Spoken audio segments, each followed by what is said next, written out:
of sex predators preying on innocent minors.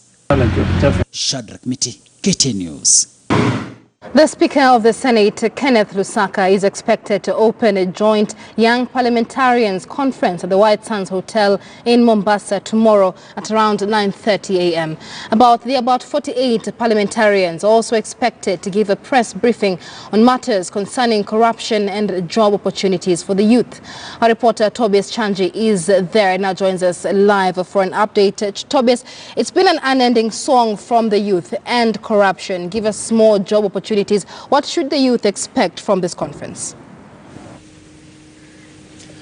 A very good morning, Michelle. As you've said, I'm at White Sands Beach Resort here in Mombasa, where we're expecting the Speaker to the Senate, that's Ken Lusaka, to be opening this conference of around 48 legislators, young parliamentarians. Afterwards, the Speaker also expected to open a conference of parliamentarian journalists, today being the World Press Freedom Day. But now joining us here is the chairperson of the Young Parliamentarians Association, that is Nairobi Senator Johnson Sakaja.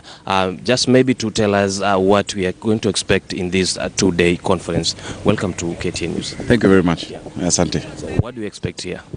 Well, the Young Parliamentarians Association is an association of young members of parliament, young as per the constitutional definition, that is below the age of 35 at the time of the election. And we have around 50 young MPs. On top of that, we have MCAs. Yeah, within our association we have 1,027 MCAs, but we have some of the representatives here today. And today's meeting is really to deliberate on matters affecting our young people, but also on how to build the capacity of our young legislators. So they're able to really bring out the issues of young people in the different county assemblies and the National Assembly and in the Senate. So we've been going through a mentorship program for each and every legislator called Leading Young, where they're being guided by their own personal leadership coaches so they can be better leaders so as to advance the issues of young people. KYPA is a non-partisan association. We have members from all political parties in the country. We do not take political positions that are divisive, but on matters of young people, we come together. Yeah. Then there's been an issue of corruption and inclusivity of the youths. Is it something that you're going to discuss, maybe? Definitely. Every matter that is of concern to young people is of concern to us. However, we look at it differently. I think of late you've seen issues like corruption, issues of unity being looked at through political lenses, about this party or this grouping believing one thing or another. For us, we do not look at it through those lenses, but through what it does to our young people, how equality of opportunities and availability of opportunities are there for young people. Unemployment is a huge problem. All across the country, our young people are really decrying the state of how the economy is to them. And so we say if we decide to be partisan on addressing that, then we will not achieve it. We will not achieve that goal. And that's why this association has been able to survive from the last parliament to this parliament. I'm the chair, I'm in Jubilee, the Secretary General is ODM, the Vice Chair is CCU, we're all from different groupings. But all matters that affect young people for us are of concern. In the last parliament, we were able to do around 16 pieces of legislation, 16 bills, including the 30% procurement opportunities, the access to government procurement opportunities, National Employment Authority, amendments to the HELB Act, etc. And now we're looking at how those are being implemented and what we can do to strengthen it. So we always choose, in as much as we might be tempted, in as much as we might be excited about the politics of the day, we try to guide this grouping to avoid those issues of political division.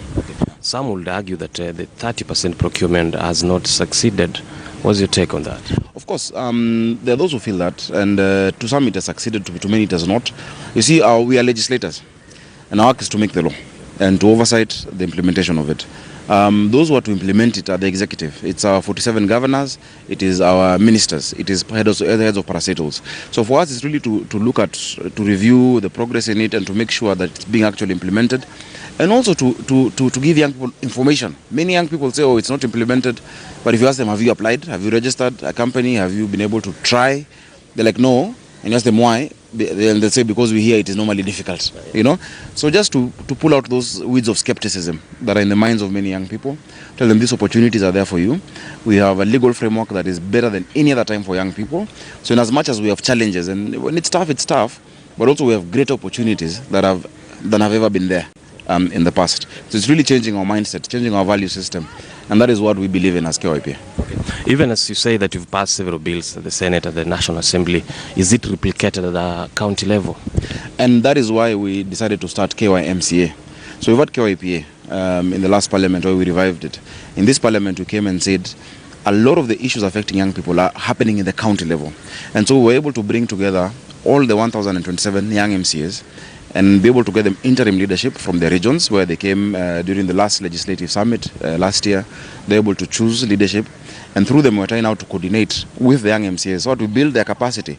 A lot of issues of marginalization, a lot of issues of even job opportunities at the county level, need to be dealt with at the county assemblies. And if you don't strengthen the county assemblies, then the secondary levels of oversight, like the Senate and the National Assembly, then become, the effect is null and void. So we really are keen.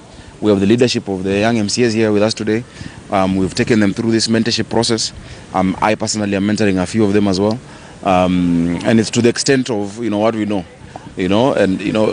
For those who are Christians, the Bible says, as iron sharpens iron, so does man sharpen man.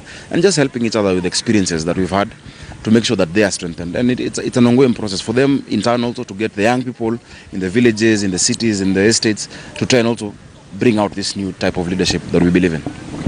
Thank you very much, Mheshimiwa, and all the best. Well, as you heard in Michelle, that is the chairperson of the Young Parliamentarians Association, that is Johnson Sakaja, the Nairobi Senator, just telling us of what to expect later in the day when the Senate Speaker, Kenneth Lusaka, will be opening this conference.